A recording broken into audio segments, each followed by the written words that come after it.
15 years old. He lives in England during the American Revolution, but he's not a good child. He's out late every night doing bad things. Sounds like she's asleep.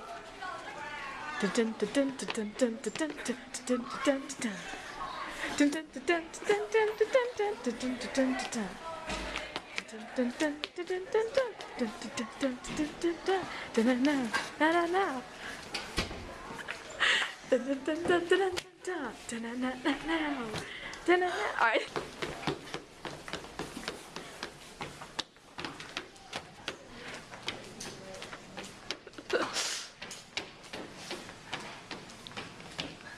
So his mom sends him to America. We're ending this the same way we started it. Together! I'm sending you away, son! No! No! No! When he gets there, he's very depressed. All he wants to do is come home. But he finds work at Ben Franklin's print shop. Then he finds out he's supposed to spy on Franklin and his other American leaders. But when the truths come out, different people choose sides. Creighton must decide whether he wants to be with the Americans or the British.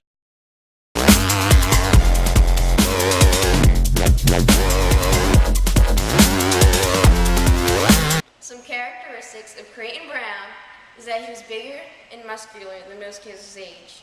He was bad because he stole from his parents, and he was spoiled because he got whatever he wanted. Some characteristics of Benjamin Franklin can be found in the book. A few of them are that he was large, he didn't care about his appearance, and he was old.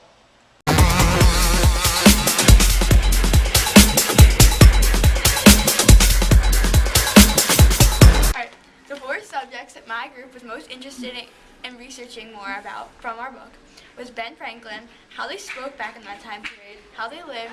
Our topic of choice was Benjamin Franklin. It's our textbook, because that was our main source of information. The reason we chose this topic, and the reason the topic is significant for this story, is because Ben Franklin has a huge role in the book, and he is also a huge figure in American historical facts and information about this topic. Ben Franklin in the time period of the book is old, and we don't know his age, but he's old.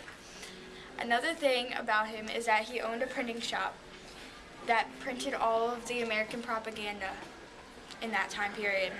Creighton can intercept messages and steal the American secrets because he is supposed to be working for the British secretly. But the most important thing is that Franklin lets Creighton off the hook for helping the British soldiers escape.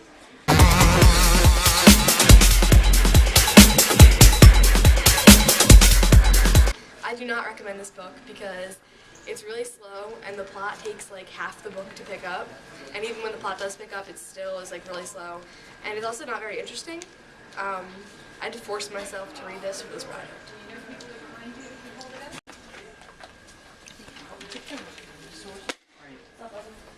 I do not recommend this book, The Year of the Hangman, because it is very boring and it does not have a good plot. It never really picks up and it just drags on and on and on. It's not full of suspense or there's nothing really interesting about it.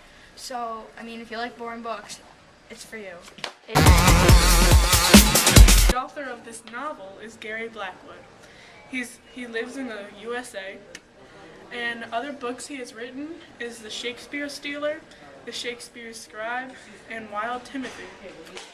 He likes writing about the past and the present.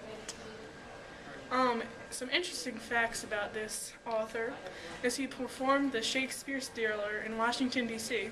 for the Performing Arts in the Kennedy Center. And I got this information from the back of the book. Helped British soldiers. He helped British soldiers. He helped British. He helped British soldiers, guys. Hey, come on. I'm sorry, I can't say soldiers. Guess what, Maddie? Guess what? Alright, the most important thing is that Franklin lets Creighton off the hook because he knows he helped. Wait, what? British soldiers! The most important. Alright, wait. British soldiers. The most important thing is he helps British. You He say helps British soldiers. Come on, is that he helped British soldiers. It's so I hard can't to say say. that either. Are you still doing this video? Hey, Mr. O. I don't wanna be on Wait, Mr. O, try to say he helped British soldiers. He helped British soldiers. That's so hard. it's so easy.